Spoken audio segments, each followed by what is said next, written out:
मदुराई के अंदर एक हाथी मर जाता है और वजीर आजम उसके बारे में ट्वीट करते हैं, तो मेरे मन में यह सवाल होता है, क्या मणिपुर में मरने वाले क्रिश्चियंस, मणिपुर में मरने वाले अगर हिंदू भाई भी है तो उनके लिए कौन आवाज उठाएगा? अगर एक प्यून की नौकरी अगर चाहिए तो कम से कम 8वीं पास होना चाहिए, 9वीं पास होना चाहिए, लेकिन एमएलए बनना है तो आप एमपी बनना है, कोई नहीं है। कहीं ना कहीं कुछ ना कुछ बदलने की जरूरत है, लेकिन नहीं बदला जाएगा, क्योंकि अगर बदल दिए तो विल्सन साहब आपको भी मालूम है 70% पार्लियामेंट खाली हो जाएगी। मेरा स्पीच है उसमें पार्लियामेंट के अंदर, जहां पर मैं खड़े रहकर ये कहा था कि मैं convent school Holi cross English high school से पढ़ा हुआ हूं, लेकिन मैंने कभी नहीं देखा हूं कि किसी स्कूल में आपने कन्वर्जन का काम किया है, किसी को कन्वर्ट करने का काम किया है।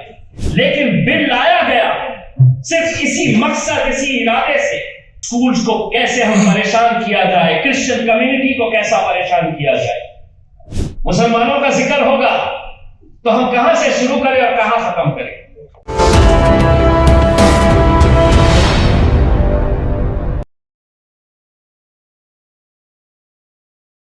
अल्पसंख्यक विरोधी मीडिया प्रोपेगेंडा।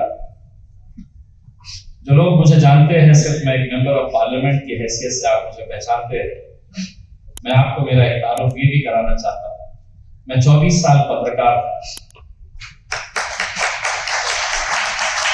मैं 12 साल एक महाराष्ट्र के बड़े न्यूज़पेपर में एज ए जर्नलिस्ट था, और उसके बाद 12 साल में एनडीटीवी के साथ काम किया। और जब कुछ दिन पहले खबर आई कि पत्रकारिता का आखिरी जो स्तंभ बचा हुआ था, जो सही मानों में पत्रकारिता कर रहा था, वो भी अडानी साहब खरीद कर लेकर गए, तो फिर सवाल यह हुआ कि कहीं ना कहीं इस मुल्क से जो हमारे एक एक पिलर्स है डेमोक्रेसी के, वो पिलर्स को या तो पूरी तरह से नष्ट कर दिया जा रहा है, खत्म कर दिया जा रहा है। मीडिया आपने पूरा अपने हाथ में ले लिया, और लेना भी चाहिए। कोई भी होशियार बिजनेसमैन और कोई भी राजनीति में रहने वाला, जिसे ये भ्रम हो चुका है कि मैं अब ऊपर हूं तो जिंदगी भर ऊपर रहूंगा, नीचे आऊंगा ही नहीं। बेसिक न्यूटन की थियरी है, everything that goes up has to come down. और आप इस गलतफहमी के शिकार के जी रहे हैं कि अब मैं ऊपर हूं तो ऊपर ही रहूंगा। आप ऊपर है तो आप ऊपर ही रहिए।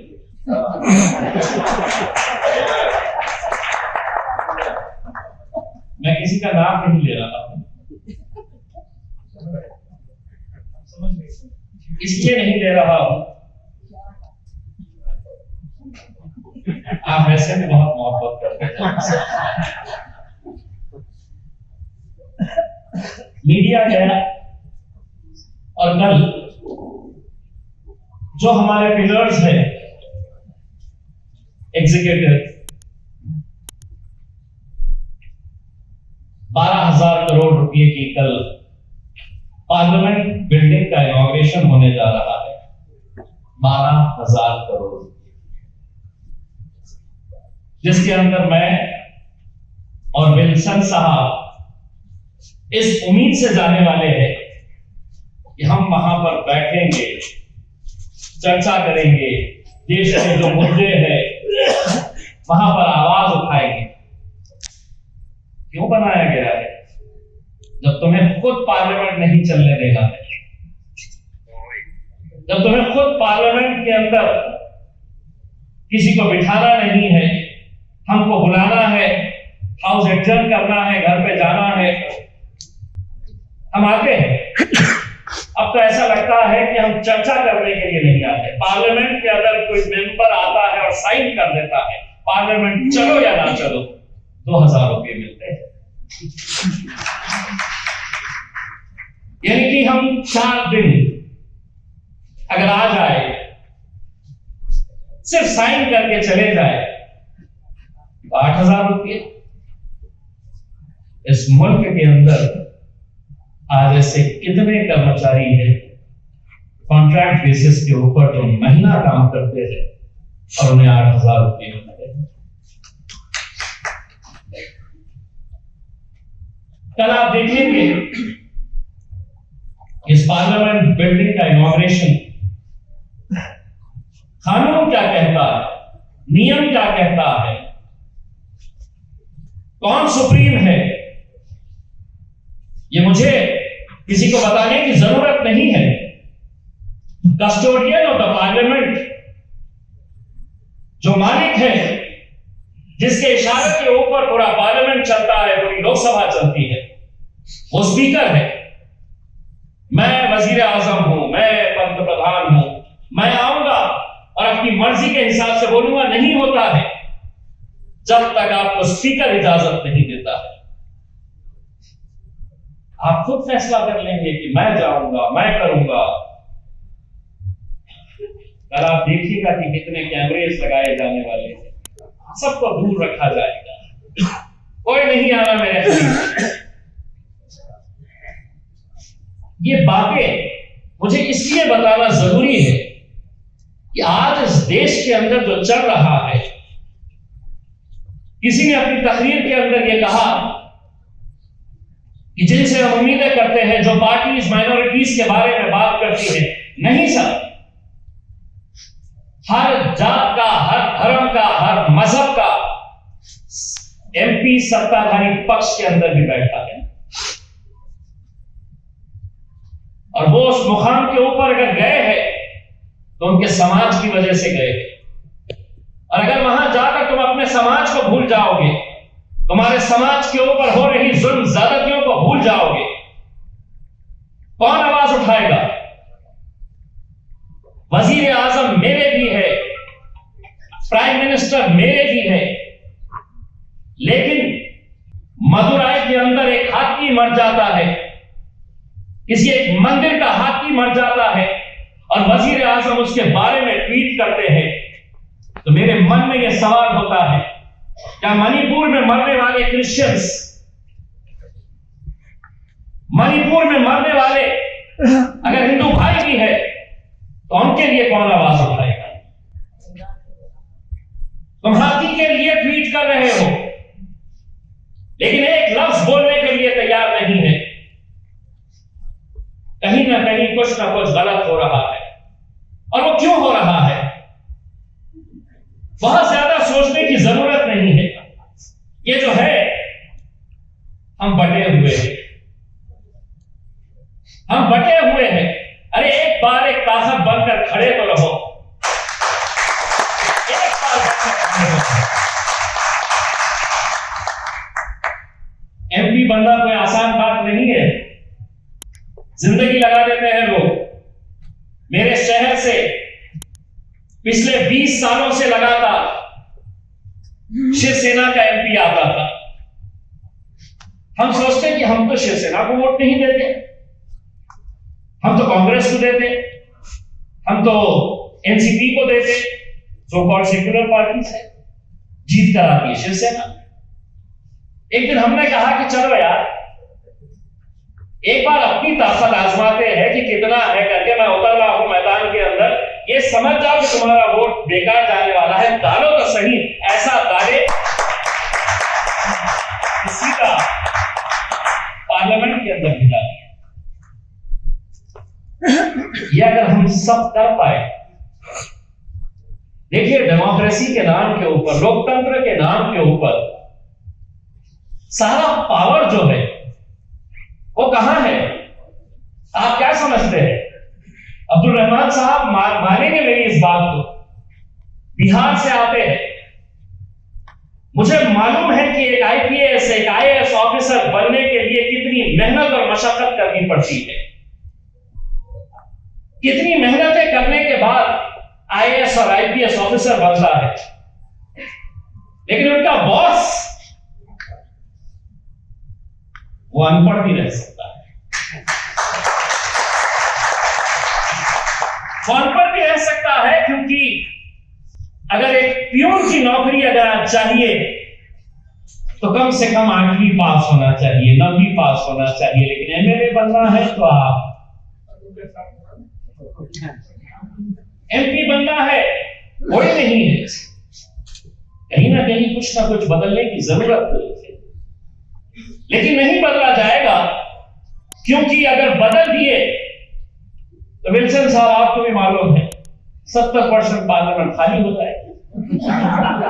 अगर पढ़ाई का नियम लगा दिया जाए, एजुकेशन क्वालिफिकेशन का नियम लगा दिया जाए, आज माइनॉरिटीज के साथ जो कुछ भी हो रहा है,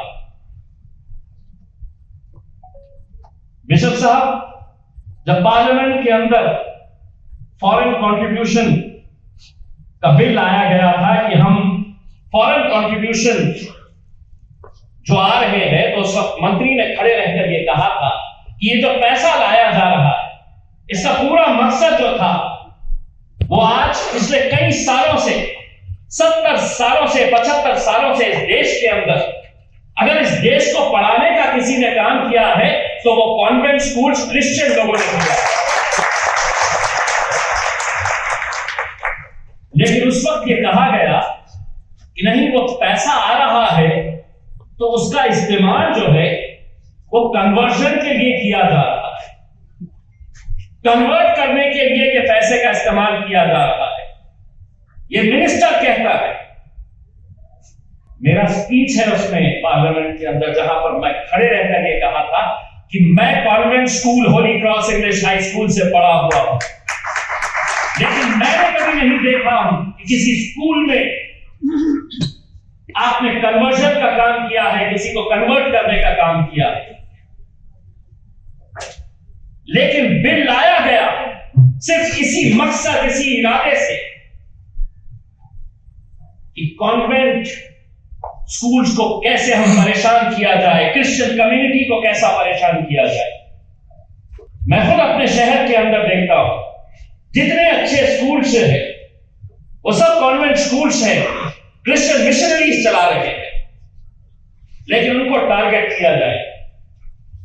मुसलमानों का जिक्र होगा तो हम कहां से शुरू करें और कहां खत्म करें। हर रोज आप देख रहे हैं महाराष्ट्र में 50, पिछले 3 महीनों के अंदर 50 ऐसी रैलीज की गई थी, जिसके अंदर साधु संतों को भगवे कपड़े पहनाकर भेजा गया था, और मकसद यह था कि स्टेज के ऊपर खड़े रहो और जितनी गालियां दे सकते हैं, जितना भड़काने का काम कर सकते हैं करो। नतीजा क्या हुआ, या आखिर में सुप्रीम कोर्ट को यह कहना पड़ा कि the government is important, the government is important, take action. ये सुप्रीम कोर्ट को कहना पड़ा कि कार्रवाई करो अगर कोई हेट स्पीच कर रहा है। कितनों को अरेस्ट करेंगे? कभी सुने हैं आपने, कभी सुने हैं आपने कि जो लोग भरी महफिलों के अंदर कभी हमें निशाना बना रहे, कभी आपको निशाना बना रहे, कभी दलितों को, कभी बुद्धिस्ट को, कभी क्रिश्चियंस को, कभी मुसलमानों को। मुसलमान तो फेवरेट ही, हमारे बगैर तो खाना ही हजम नहीं होता जब तक हमें गालियां नहीं देंगे। और अब तो होड़ लगी हुई है, बड़ा नेता बनना है, जो ज्यादा गाली देगा तो बड़ा बनेगा। अब ऐसे हालात के अंदर हमने खामोश बैठना, हमने सुनना, हमने बर्दाश्त करना, या हमने लड़ना। मुझे नहीं मालूम कि आपका एजेंडा क्या कहता है। मेरा एजेंडा ये कहता है कि मैं जब तक इस मुल्क के अंदर हूं अपने अधिकार के लिए लड़ता रहूंगा, मैं आवाज उठाता रहूंगा, क्योंकि कुछ नहीं भी करके अगर वो चाहे तो कुछ भी केस बना सकते हैं। तो ऐसे हालात के अंदर क्यों नहीं हम लड़े। आज अफसोस इस बात का है 2014 के बाद, देखिए सियासत अपना रंग, हर पॉलिटिकल पार्टी अपने हिसाब से।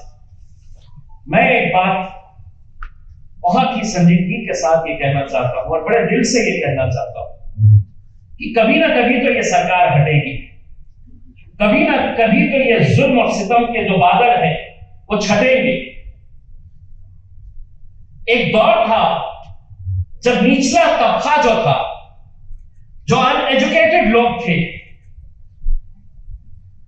जो इलिटरेट थे, झोपड़पट्टियों में रहते थे, पहले सिर्फ भड़काने का काम उन्हें किया जाता था। ये नीचे के तबके के लोगों को भड़का दो। एजुकेटेड क्लास इसका शिकार कभी नहीं हुआ था। लेकिन आज अफसोस के साथ कहना पड़ रहा है कि एजुकेटेड क्लास का जो रवैया है, आप देखिए सोशल मीडिया के ऊपर कैसा भरा पड़ा रहता है। आप जरा सा आजमा लीजिएगा, नहीं आजमाए होंगे तो सिर्फ आज डाल दीजिएगा सोशल मीडिया के ऊपर कि नहीं, the new parliament building should be inaugurated by the president of India or the speaker। देख लीजिएगा एजुकेटेड क्लास का कोई तर्क नहीं, कोई वितर्क नहीं, कोई आर्गुमेंट नहीं, कोई लॉजिकल बात नहीं, बस भक्ति के अंदर इतने चूर हो चुके हैं कि कोई कुछ नहीं कहना। हमारे आका को, हमारे साहब को, हमारे देव को कोई कुछ नहीं कहना। कब तक हम लोग सुनते रहेंगे? ये सियासी जलसा नहीं है, वरना सियासी जलसों के अंदर मैं ये कहता हूं कि 75 साल तक तुम बोलते थे, हम सुनते थे, अब हम बोलेंगे और तुमको सुनना पड़ेगा। आज मैं जो हालात देखता हूं मॉब लिंचिंग की घटनाओं के ऊपर, क्या मुझे नहीं लगता है, क्या आपको नहीं लगता है कि किसी बेकसूर एक इंसान को पकड़ के मारा जा रहा है, पीटा जा रहा है? कभी ये कहा जा रहा है कि तुम ये पहनोगे नहीं, तुम हिजाब पहनोगे नहीं, तुम बुर्का पहनोगे नहीं, तुम्हारे फ्रिज के अंदर क्या है, तुम कौन सा गोश्त खाओगे नहीं खाओगे, तुम क्या पहनोगे, तुम क्या बोलोगे। ये भी हमारे लोकसभा के हमारे मित्र है लाभा कुमार सरानिया साहब, मेंबर ऑफ पार्लियामेंट, और जोरदार तालियों से उनका भी स्वागत करिए।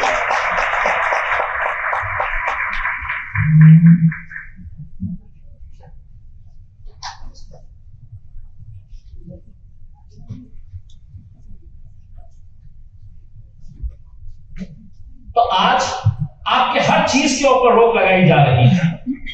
वो तय करेंगे कि आपने क्या बोलना है, आपने क्या पहनना है, आपने क्या खाना है। मैं आपको ये कहूंगा, 1 साल बचा हुआ है 2024 के अंदर। अगर दोबारा मित्रों अगर विराजमान हो गए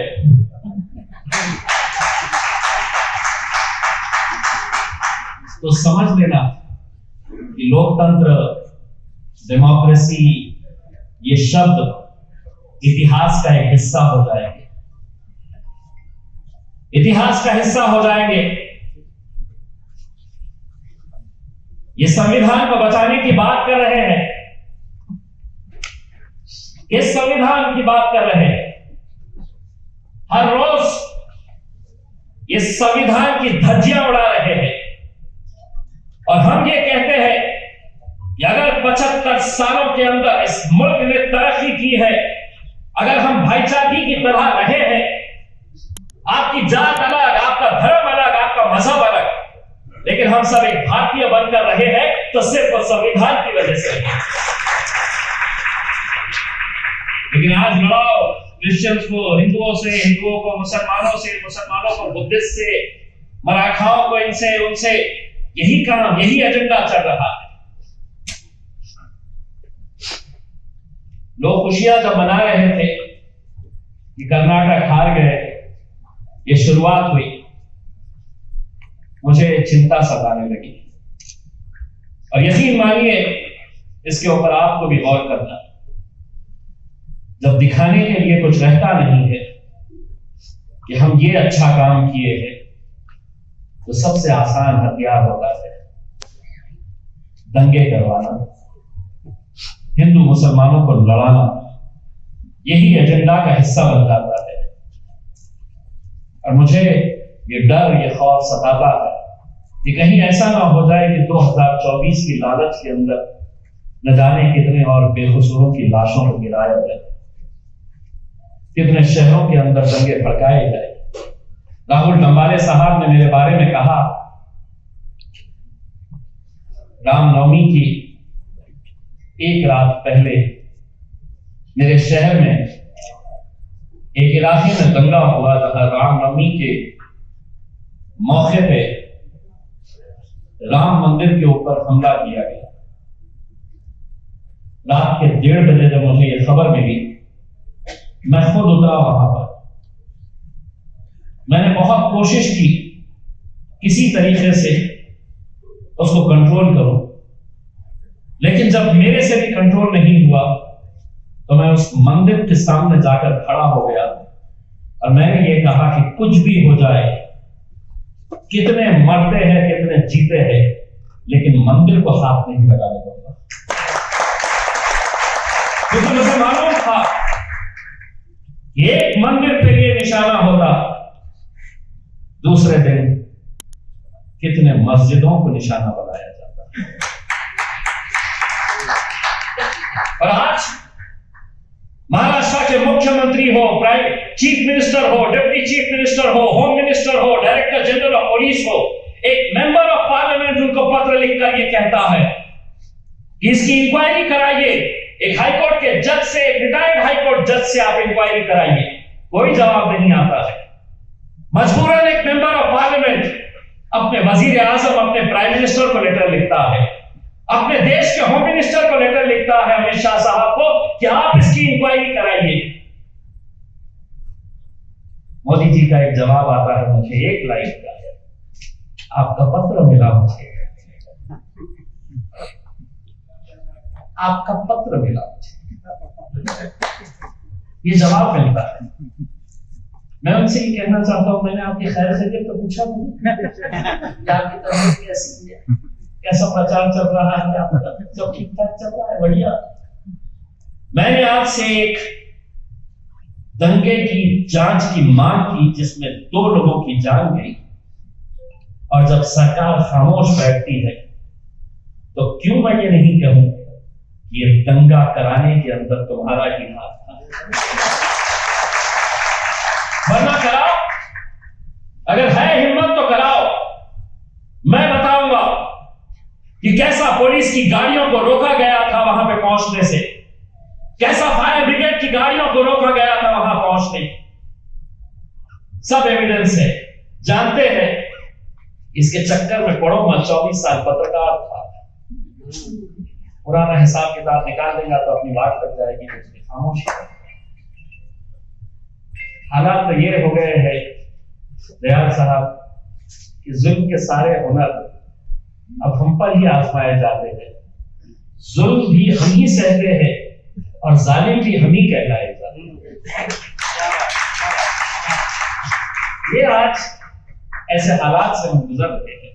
मैं समझता हूं कि ये कॉन्फ्रेंस एक शुरुआत है हम लोगों को इकट्ठा होने की, और साथ में मिलके, कहते हैं ना, एक अकेला थक जाएगा, हम सबको ये बोझ उठाना है, लड़ना है, और हाथ से हाथ मिलाकर अगर हम लोग एक ताकत बनकर एक जंजीर की तरह खड़े रहेंगे तो मेरे हिसाब से अच्छी अच्छी ताकतें झुक जाती है। और मैं समझता हूं ये झुकाने का मौका है, ये लड़ने का वक्त आया है। हम सबको लड़ना है, हम सबको मिलजुल कर इसका रास्ता कैसे निकाला जाए, इसके ऊपर विचार करना है। आप कितना भी जुल्म कर ले, आप कितना भी ये सोच ले कि हम इन पे जुल्म करेंगे, खास तौर से हमें हर दूसरे दिन ये कहा जाता है, हर दूसरे दिन कहा जाता है। और जैसे ऐसे अब इलेक्शन के दिन करीब आएंगे तो दिन में 2 मरतबा कहा जाएगा कि हम जैसा बोल रहे हैं वैसा करो, हम जो बोलना चाह रहे हैं वो सुनो, नहीं तो पाकिस्तान चले जाओ। मैं आज इसके जरिए पैगाम देना चाहता हूँ, ये मुल्क मेरा था, मेरा है और इंशाअल्लाह क़यामत तक मेरा है।